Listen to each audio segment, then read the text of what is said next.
I'm Tim. For those of you I haven't met, I lead the Canadian Alliance to End Homelessness, and we have with us today my colleague Phil Ecclestone, who leads Golden Planners and who is our conference manager. We're going to go through a few slides for you just to outline the presentation or the call for presentation process, a bit about expectations for presenters, and hopefully leave lots of time for your questions and answers.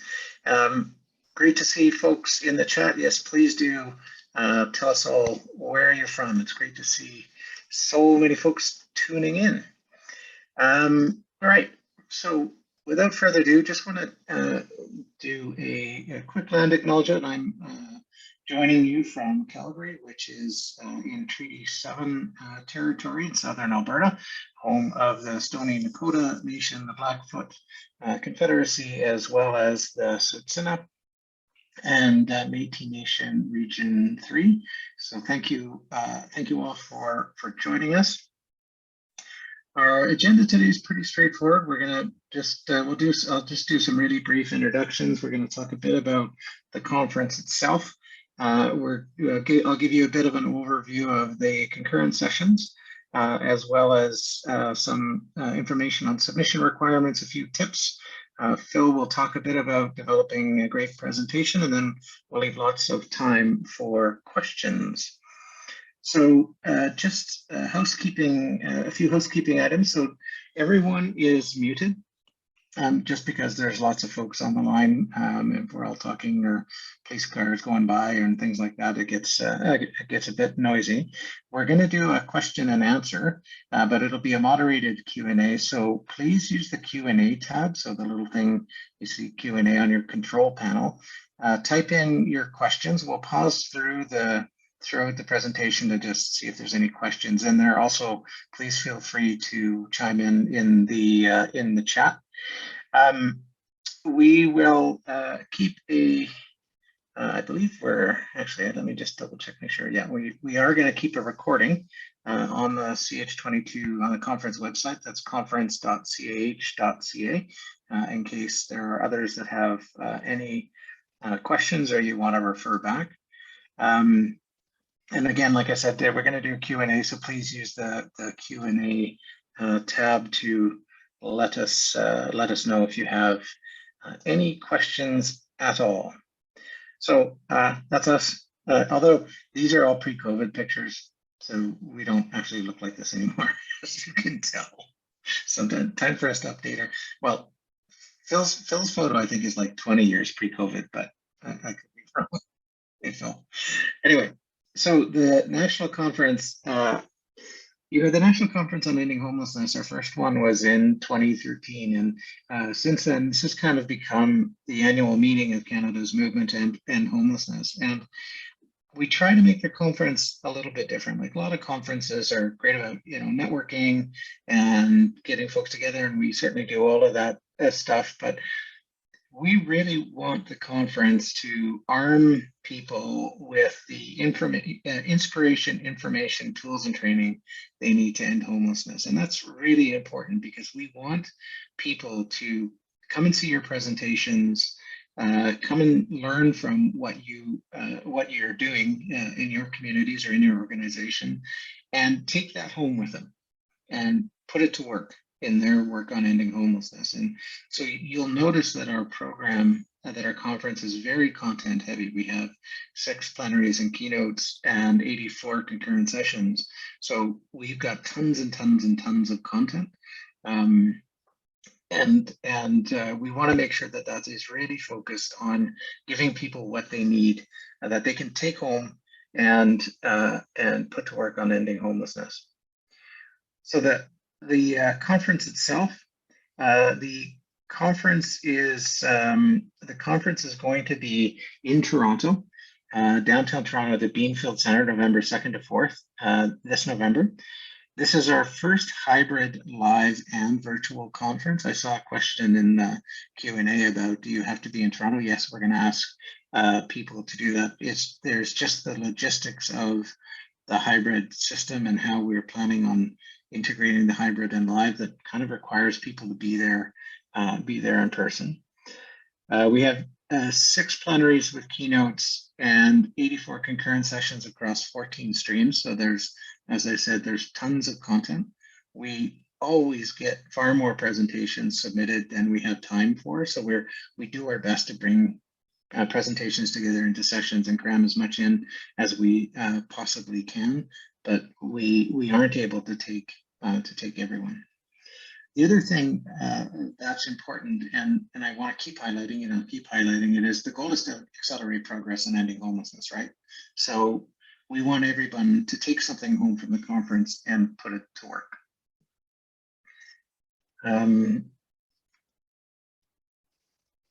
Okay, I'm just moving on here quickly. So there are 84 90-minute sessions. You'll recall if you were at our virtual conference, they were about an hour each, and there were many fewer, about half that. These are all 90-minute sessions. Each session can have 3 or 4 15-minute presentations. Ultimately, what we want, I mean, can be 15 to 20 minutes pushing, but we want to make sure that there's lots of time for discussion. Some of the feedback we've had in past conferences is there's just so many presentations and presenters, right? There's just so much going on that we don't get to questions, or we don't get to conversation, or we run over time. So it's really important with so much going on that we run on time, but we allow for lots of conversation. So we appreciate presentations or sessions that do leave lots of time for that that interaction. And like at minimum, we want to have 15 minutes of Q&A in each hour and a half session.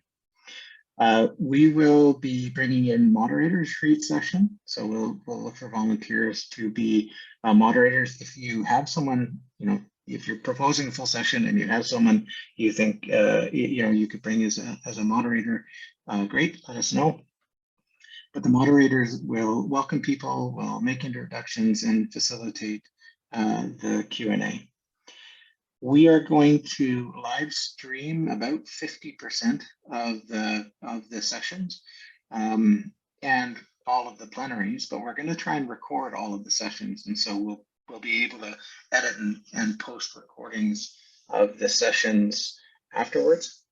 And we're still working this out, but usually about 50% of our sessions have simultaneous interpretation. And so apologies for any Francophones on the call now who aren't getting this in French, my apologies, but we are going to make sure that we have simultaneous interpretation in about 50% of the sessions. And so one of the questions we ask is, is this presentation in English or French, or is it bilingual? That helps us make sure that we have the SI in place for Francophones who are coming to the conference, or presenters who wish to present in French. Quickly, just on expectations of presenters. So we will need you to be in person at the conference. Come to the session 15 minutes before your session for a technical check, and be there to greet participants as they arrive, and be there to answer questions and comments in the Q&A posted by the moderator, both from the in-person audience and from our virtual guests. So on to the selection of presentations. So each stream will have judges scoring proposals and selecting the presentations. The judges are drawn from different groups, different partners that we have with us. So, for example, you'll see on the presentation, or the call for presentations, the stream called the Canadian Observatory on Homelessness Research and Policy. That means that Canadian Observatory on Homelessness is our partner putting together that stream. They will be bringing judges together and assessing the presentations and scoring them, and selecting which go into which session. And that's similar throughout the rest of the program. One of the things we do, and as you select which stream you want to present in, don't worry if it's not a fit, because we often move presentations between streams if there's a better fit, because again, we're trying to fit as much in as we can, and often we find that there may be a better fit in another stream for the presentation or session that you're selecting. The Alliance makes the final decision on the presentations and selection and the program. So if for whatever reason your session doesn't get in and you have any questions, reach out to me and we're happy to talk about it. But ultimately, we make the final selection. These points here are probably the most important to pay attention to in this presentation. So, we're looking for presentations that are consistent with a focus on ending homelessness and the progressive realization of the right to housing, right? So if you are, if you're presenting a program, for example, that is shelter first, sobriety focused, and housing needs to be earned, don't be surprised if you're not selected, unless there's an awfully good argument that is not, in fact, a violation of the right to housing, which it is. We want to make sure that presentations are solutions focused, right? So, for example, there's a lot of really interesting stuff happening, and a lot of presentations can be what we call kind of the show and tell style. So just showing how a good program or a really interesting idea or something that you've done, or a really interesting research report. Try in your presentation and in your pitch, in your proposal, to show, it's okay to define the problem and talk about it, but show us how that connects to a solution. Show us how your presentation is going to help people show us how they're going to take this home and can put it to work, right? Again, we're looking for the most cases to provide conference participants with actionable knowledge. So make it as easy as you can to take what you're presenting, take what you're showing, and put it to work. Put yourself in the shoes of your audience and think about, okay, well, how would I put this to work in my community, right? Now that's not like these 2 points, solutions focused and actionable knowledge. Those don't, when you think about research projects or some things, it's not always there, but there is a way I think there is a way, in the most part, to make that connection and show how this could be put to work and how it would support ending homelessness. I mean, we're interested in things that are innovative. Doesn't mean that it has to be brand new, but we're really interested in things that are effective and interesting. Like, make your presentation interesting, something that's unique or different. People are really interested in that. High caliber, again, we're looking for really good quality programs and ideas and presentations and presenters. I think it's important too that we meet the needs of communities and organizations and sector leaders and frontline workers at different stages on the work to end homelessness. There's going to be people at the conference who are brand new to the sector, brand new to the work, brand new to the world of ending homelessness, maybe just wondering what the heck is this ending homelessness thing we hear so much about. I think making sure that we can tailor content to those who are new, those who have been here a while, and those who have been here a long time and looking for really senior sort of high level contents. We're looking for a mix of things. And again, we're looking for stuff that's new as well, right?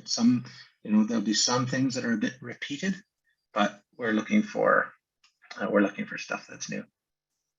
All right, I'm just going to pause and check the Q&A. There's two questions here right now.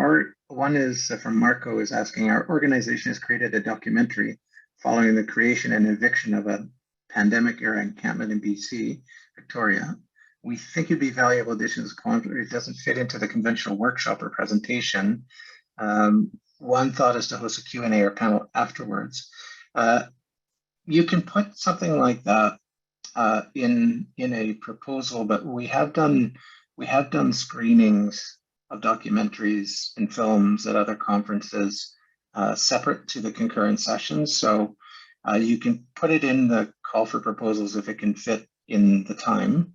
If it can't fit in the time, then you're welcome to pitch that to me. Just send me an email. I'll put my email in the chat, and we can be in touch. The other question is, do you prefer submissions as individual presenters or papers as a group symposium? You can pitch both. You can pitch both individual presentations, or you can pitch a full session. Either way, we're happy to take those. It's a little harder for us to take full sessions, just because sometimes we have to mix and match, but we still do. And doing a slightly different format is totally cool. Like if you want to do something creative or different that we haven't, then just like straight presentation and Q&A, you're welcome to pitch that as well. So the call for presentations, there's a question from Miranda, mentions that there's a limit of 4 presenters per panel. Well, generally speaking, there's like 1 presenter per presentation, but we can have some flexibility. The challenge is when you have multiple presenters per presentation, you inevitably go over time, right? Like it inevitably goes a bit too long, but we can chat, if that makes sense. So the maximum in a presentation is 1 to 2, but we really like to not have too many more than 4 in a whole session. And the question, there's another question, is can somebody who is not presenting submit the application on the presenter's behalf in the application portal? Yes, you can. We might just need to do some work in the back end, Phil. I don't know if that's... The presentation portal is set up so there's a primary contact who can submit, and then you get to indicate who the authors are and presenters are.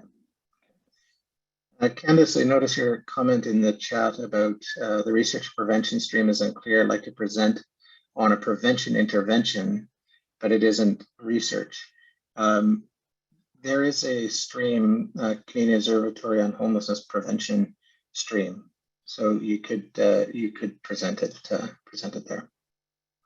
All right, keep the questions coming. We'll move on to our next slide. So you're going to see when you go through the submission process, there's 12 or so fields that you'll need to fill in, and I'm just going to go through those really, really quickly. Primary stream, again, where do you feel that your presentation best fits? Again, we may move it around. If there's more room in some other stream, or we think there might be a better fit. And if you don't get it exactly right, don't worry. Like we'll just pick the one you think best fits, and we'll do our best to fit it in there or somewhere else. Again, language of presentation, English, French, or bilingual. That just helps us make sure that we have the simultaneous interpretation there as needed. Title, yeah. I add there, point of clarification from previous years. Bilingual refers to a session that includes French and English components. Yeah.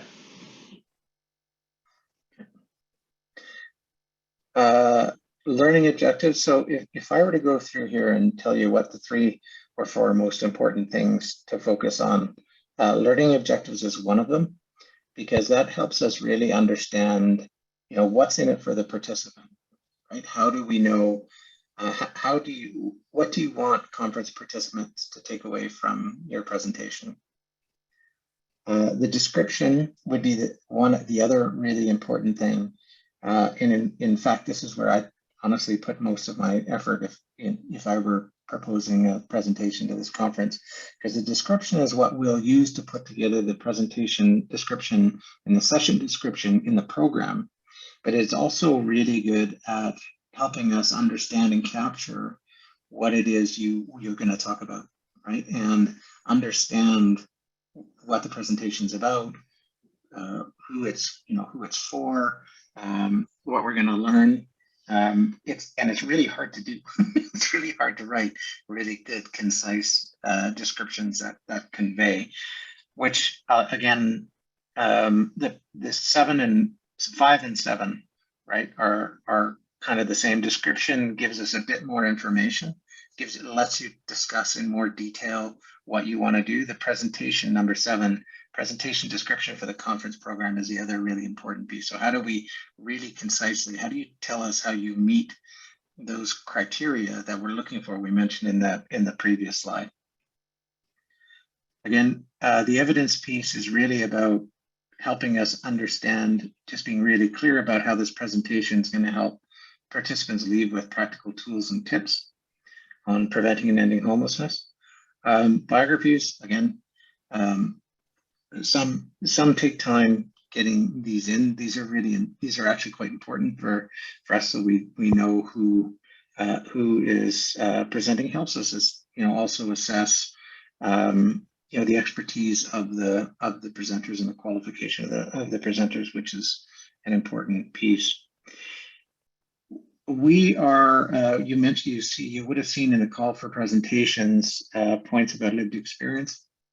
Again, we as an organization, we're really trying to promote lived experience participation, but it's really important to us as even a foundational part of ending homelessness that we're putting that lived experience kind of on the front foot. We're putting that forward. So having lived experience in your presentation, especially if you're talking about anything to do with lived experience, the expectation is there'll be someone with lived experience presenting. And again, we can be a bit flexible on the present number of presenters. But not having lived experience on a presentation won't necessarily exclude you. But again, you probably won't get a submission accepted if it's about lived experience and they don't have lived experience. Okay. The other piece is on the Indigenous sessions. I believe we also ask if the presenters are Indigenous. Because again, that's really important, that if we're talking about Indigenous homelessness or homelessness for Indigenous people, and we're talking about Indigenous programs, you should have Indigenous presenters and experts involved in that process. So we're just making sure on number 10, again, it's going to be live streamed and all will be recorded. So we just want to make sure that you consent to streaming and recording. Saying no doesn't necessarily exclude you. And then the last two are again, fairly straightforward. We're just asking about, if you're willing to, participate in some online promotion, Twitter, Facebook, Instagram, all that jazz. If you're not comfortable, that's okay. That's totally fine. Doesn't mean you won't be excluded. Same thing on media. Again, we go through the conference program and are looking for things that are interesting to media, and we'll sometimes connect presenters with media opportunities or pitch media opportunities on some presenters, on some presentations or sessions. And we just want to know if you're cool with doing that. If you're not, that's totally fine as well. No one's expected to do media interviews. Really quickly, just a couple of tips. So while we talked about the lived experience, if I would highlight anything, it's this second bullet. Make sure we have clear and effective and actionable solutions. Right, clear, effective, actionable solutions. We really want people to leave the conference with things that they can do at home, so that they can accelerate progress in ending homelessness. Please make sure that your presentation proposals are sensitive to diversity, equity, inclusion. Remember that in the audience, you're going to have people with a whole range of different experiences.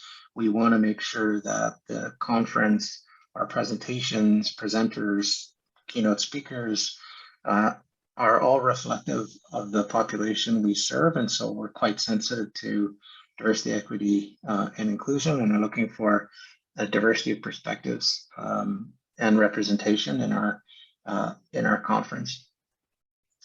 And we're very interested in Indigenous content from Indigenous organizations. So as I mentioned, if you're presenting in the Indigenous stream or on Indigenous homelessness, those presentations must include Indigenous presenters. Okay, so I'm going to pass it to Phil, who's going to talk about developing a great presentation. Okay, and I think, Tim, if you can just advance and we'll put all 4 points up. The first one being goals and objectives. And as we mentioned during the call for presentations, you need to identify your goals and objectives. During your presentation, you should be repeating them for the audience so they know what to expect to come out of the session. You should state them at the beginning and end and what attendees can expect to learn and achieve. So this is giving them a roadmap for your presentation so they're cognizant of what you're trying to deliver to them. I recommend that you use active verbs in your goals and objectives and be confident about your goals and objectives. A presentation outline is a good thing to develop so that you have a structure to your presentation. I like to think of it having 3 blocks. There's an introduction, which would include your goals and objectives. Usually 3 or 4 areas of information that demonstrate the theory or the practice that you're trying to give information on. And lastly, wrap it up with a conclusion and summarize what people have learned, coming back to your goals and objectives. The basics of a good slide deck. Oh, I'm being highlighted. Keep slides simple and easily readable. Remember that the slides are the support. You, the presenter, are the show. Keep it to 1 message per slide. If you've been to conferences before, you'll sometimes see presenters that have all sorts of things all over their slides. There's no focus. What happens is that people are then looking at the slide, they're not listening to you, and they're losing the train of thought that you're trying to share with them. Never read the points or slide or sentences on your slides. It's the slide, as I said at the beginning, the slide deck is there as support. If you're just reading it, then you might as well just mail in the presentation. Use contrast. Unless, Phil, of course we're doing a presentation on presentations, in which case I'll just read from the slides, right? That's fine. Yeah, I didn't think I was going to comment on that, Tim. You're my boss. Use contrast and size to focus content. Don't get into funky fonts or anything like that. Make it clear and crisp. And I'm going to post in the chat a link to a YouTube presentation. Where is everybody? That is called Death by PowerPoint by David J.P. Phillips. And it's a good way of reinforcing what I've been talking about. The last thing about having a good presentation, and we clearly didn't practice it here, is practice your presentation so you're comfortable. You want to go through it a number of times, maybe practice it on a colleague or family member, so you know what the flow is, where you need to add emphasis, if there's any points that you're making that are unclear. Last thing I would like to say is don't expect to wing it and be effective. And that's a quick overview of developing a great presentation. Over to you, Tim. Awesome. Oh, sorry, the next slide is if you need help with either making your presentation, submitting your presentation or with your presentation itself. The speaker coordinator is a lady by the name of Anik Hector. She's with Golden Planners, and she can help you out with anything to do with your submission. One of the things, one of the improvements that we made in our last conference was we kind of put the registration system and the call for presentation system all into one, and that allows us to take care of, it allows us to way better ability in the back end to coordinate the sessions and the speakers and registration and all of the stuff in the back end. So when you sign up, when you go into do your presentation, you'll establish a profile. And I think, Phil, correct me if I'm wrong, but in the previous, if you have previously been a presenter or you've come to the conference previously, you'll already have a profile. That is correct. For 2022, you do not need to create a new profile if you already have one. You may need to update it, but it is linked to your email address. So if your email address is changed, your profile will not come with it. Okay, and that's it. So open the floor to questions. Anybody else? Phil, is there anything I missed? Matthew, I know is on the line. See if he has any points that I may not have covered. I'll give everyone a minute. I think that the one thing that I would add is because we're using something that we've used before, some of the information will follow, which makes it easier for return users. And that to not be afraid to express what it is that you're trying to achieve when you're doing your submission. As you've mentioned a couple of times, innovation is important to the process. And I think sometimes somebody may have a different way of presenting it that is as or more effective. But at the same time, we have so many submissions that there are times where we're going to have to say these 2 or 3 ideas have a commonality to them. So people to work together and combine to one 90-minute session. Yeah. The other thing is the other thing in terms of to think about in terms of presentations is that you may be doing something that we haven't outlined in the call for presentations. There may be something really cool and effective that we haven't heard of or haven't thought of or haven't seen that may not fit in with one of the streams. Submit it anyway. Put it in where you think it may fit. But that gives us, there's a whole kinds of things that have come in over the years that we hadn't anticipated in our call for presentation. So don't hesitate if there's something that you don't think quite fits to just send it in anyway, or shoot me an email and ask what I think. A number of people have reached out. I really don't mind if people send me a note and ask me, would you consider a presentation on? I'm happy to talk to people. Melanie's asking just to remind us of the deadline for submissions. I believe we said May 16th. That's correct. Yeah, May 16th. And then what our timeline after that is to spend we spend about 3 weeks to a month just reviewing all the presentations, trying to fit things into sessions, developing the descriptions, perhaps contacting some of the presenters or proposers, and then we're hoping to get the preliminary program out by June. There's a couple of reasons for that. One is we the vast majority of our registrations are sold in the early bird. And second, we want to make sure that you can take advantage of the early bird. So if you're coming, you can save some money on the presenter rate at the conference. Phil, this one might be for you. I can't remember. Is there a deadline for submitting slides in advance to the CEH, and will they be posted for participants after the event? There isn't a deadline because the presenters have to be in person. We do, sorry, that's not true. We do ask for them in advance, usually about a week or so out, just so we can organize them amongst all the various AV. When we're running 14 concurrent sessions, having everybody show up at the same time with their presentations on a USB drive is a recipe for disorganization. So that's why we ask for it. It's usually only about a week in advance. And as for being posted for participants after the event, we do, and particularly this case, if because we're recording and posting it for on demand, I think we can commit to making the slide decks available as well. And if someone has an objection to their slide deck being posted, we'll always take that into consideration.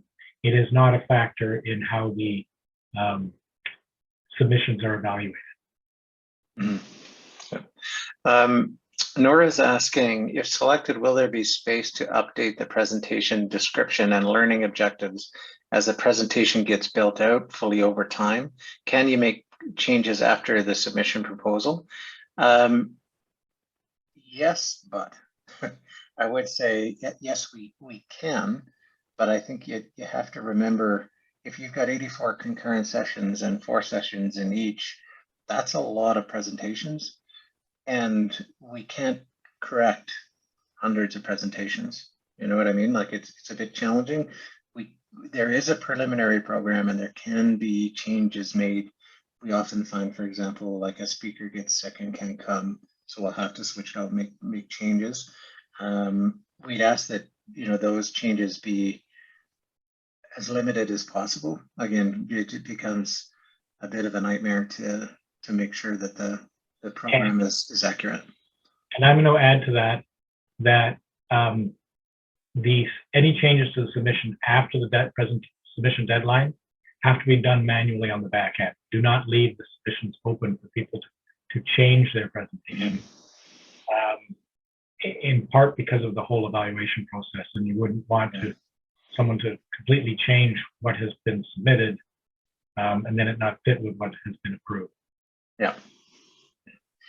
Amelia is asking, just to clarify, co-presentations to presenters for one paper will be considered. So short answer is yes. With priority, but not exclusively for presenters with lived experience. Yes, we would like to see lived experience, but it's not an exclusion unless you're presenting about lived experience, if that makes sense. So yes, we would really like to see the people with lived experience. We really want to see Indigenous people, and we really want to see presentations and presenters that kind of reflect the diversity of the homeless population, people we serve. There's just a question about how long each session was, so they are 90-minute sessions. But most of the presentations themselves would only be 15 to 20 minutes each. Yeah, so we can fit in enough and we can have discussion. So again, discussion is really important, and conversation is really important, because there's going to be a lot of sort of the Q&A after, so please leave time. For folks not selected for a presentation, is there opportunity to present a poster? I don't think so. We don't really have a poster. We don't really have kind of a poster space. But if you're not selected, it doesn't mean you won't be. So we keep the ones that haven't been selected in case openings happen, and openings always happen. So like we always have somebody that gets sick or can't make it or changes jobs or whatever, right? And can't come. So it may still fit. And again, if we happen to get loads and loads and loads that we just can't take, we may look for alternative ways of sharing that information. Mara is asking, can you apply for a lived experience scholarship and also do a presentation submission? Yes, absolutely. If someone has lived experience and also has done relevant research project, yes, absolutely. So there's a couple of things about our lived experience support at the conference. So we have a limited number of scholarships. So that's basically pays airfare, travel, accommodation, and registration for a limited number of people. But we also have a significantly reduced lived experience rate. So everybody is charged, except for people with lived experience, are charged an inclusion fee.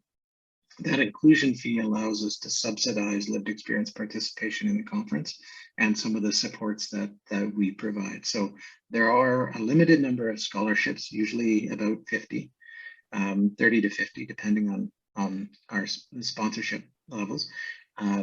But there's also a reduced lived experience rate. We don't ask for proof of lived experience, kind of on the honor system. Not sure how you'd prove it anyway, but wanted to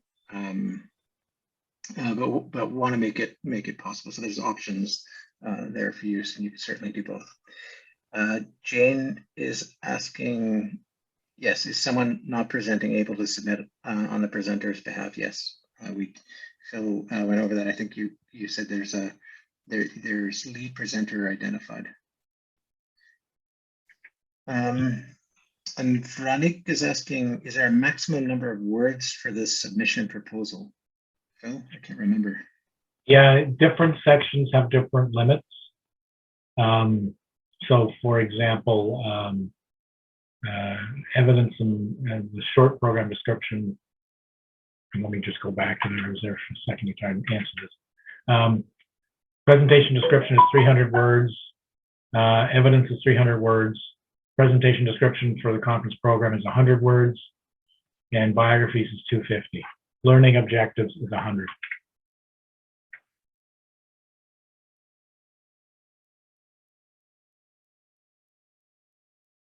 One question we've got here is, as a follow-up, if we're proposing a full session, this is limited to 3 15-minute presentations, max 4 presenters, but this session will be 90 minutes long. So not necessarily. If you're proposing a full session and you want to just have 2 presentations, or you just want to have 1, or you want to do one or two and you want to use a slightly different format, you want to play a video, you want to do whatever, you can do that. So where we put the presenter limits and the 15-minute limit on presentations is for the presentations themselves, as we're putting together presentations into a session. But if you're proposing a full session, you want to do something different, you want to have 4 presentations, that's fine. You want to have 1 presentation or 2, that's fine. But just be warned, we may come back to you and say, look, your session you've proposed is 2 presentations. We've got another presentation from somebody different that has something very similar to yours. Could we combine them? Right, so that some of that may happen, but you're perfectly free to propose a full session that has slightly different parameters. Just remember, want to leave lots of time for conversation. If we're still in the process of confirming a co-presenter with lived experience, can we submit with 1 confirmed and 1 added later? Yes, just make sure to indicate somewhere in that form that you will have a lived experience participant, and we can just note that and figure out how to address that after the fact. Right, Phil? I'm going to say yes, but it should be relatively shortly after the submission deadline. Yeah. Because again, as you can imagine, 84 concurrent sessions times 3 to 4 presentations times presenters is a lot of people to move around in a lot of places. So the sooner we have that, the better it is, just to make sure things run smoothly. I would also like to add that there's no guarantee on which day your presentation may be slotted. Mm-hmm. We do end up with situations where there are presentations by the same presenter, but maybe in different tracks, and we have to make sure that we don't conflict them. And one thing I would just ask is that please be patient with us, because there are sometimes little goof ups in the preliminary program where we sometimes can slot people into sessions and then realize after the fact that we've slotted the same person in at 2 different times. It doesn't happen that often, but it happens occasionally, which is another reason why we want to have as much time as possible and have all the information in place sooner rather than later. Okay, I see that we have gone through all of the questions. I'll just leave it here for a minute, see if there's anything else folks would like to add. We'll circulate this presentation we'll have this presentation along with the webinar added. I'll give you a minute just to take my information here. If you want to, if you have a question about, will my presentation be considered? What about this idea? What about that? Feel free to send me an email here. Don't phone me. I'll just tell you right now. I'm not great about answering calls. The messages are best, and I'll just go back up here as well, and I'll give you a moment to copy down a Nick's email here if you want to chat with her about this. Okay, well, Phil, was there anything else you wanted to add, or I might have missed? And Matthew, I'll ask you as well if there's anything I might have missed. No, I think anything that we were unclear with was probably addressed during the questions. Okay. Well, thank you all very much. I'm really excited that there's so many people interested in sending in presentations. This is the first time Phil's got something else to add. I thought I should just mention that for anybody, for the Indigenous stream, the Indigenous presentations are traditionally done in a circle.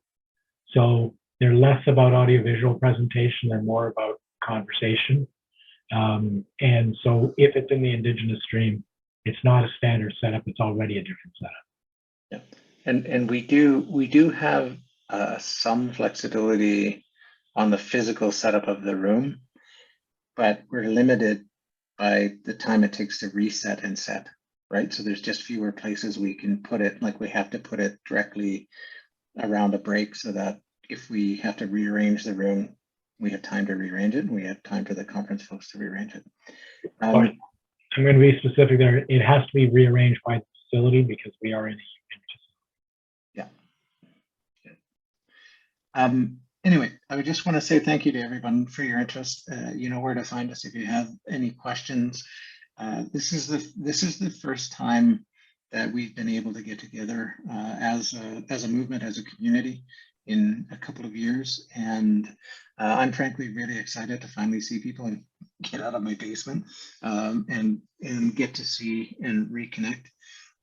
You know, I'm really looking forward to the presentations that we will see from all of you, and this conference is such a great opportunity for us to see each other, but also to really accelerate our effort to end homelessness together. So just want to say thank you very much for your interest. Please do feel free to reach out if you have any questions. More than happy to connect with you. So thank you all very much. Tim, there's just one more question in the chat, in the Q&A. Can presenters bring handouts? Yes. Just remember that if everybody does and we leave loads behind, we just get a big mess. So, but yes, you are able to bring handouts. And the second part of that is the conference doesn't copy them for anybody. Yeah, we don't have the capacity to make photocopies or to do handouts. If you're going to bring them, you got to bring them and bring them to the room and distribute them. And if you want to know why, just when you come to the conference, just watch Phil as he runs between rooms, setting things up. That's why we can't. There's only one of him and a fairly small team behind us getting this done. So I was also going to say that we do track preferences for workshops. So when we get closer to the event, we use that to assign the rooms based on the popularity of the sessions. We can't guarantee how many people will be in a session, but we do have a good idea of what the interest was that was expressed. Your request for your email address, Tim. there you go. There it is. Okay, everyone. Thank you very much. Really looking forward to seeing your presentations in a couple of weeks, and really looking forward to seeing, pardon me, seeing all of you in person in November. Thank you all very much.